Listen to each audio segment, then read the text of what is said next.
Hello everybody, welcome back, and in this video I will teach you how to clone my voice in ElevenLabs completely for free. So for this, what you need to do is simply head over to text to speech option, and beforehand you can also head over to your voices section and clone your voice, because if you want to do that you need to click on this create or clone your voice. So now in order to get it for free, you can use the link in the description below, so you get 50% off onto their subscription.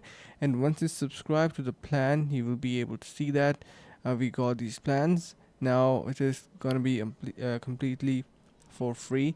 So, or at least you need to be paying just little amount, so it doesn't even matter. Then once you have your voice ready inside this section, add a new voice. You can head over to your text to speech section. Let's just say your audio was mic key or anything like that. You can search that in here, and then you can see you have your clone audio, professional voice clones. You can simply put that into your text to speech option.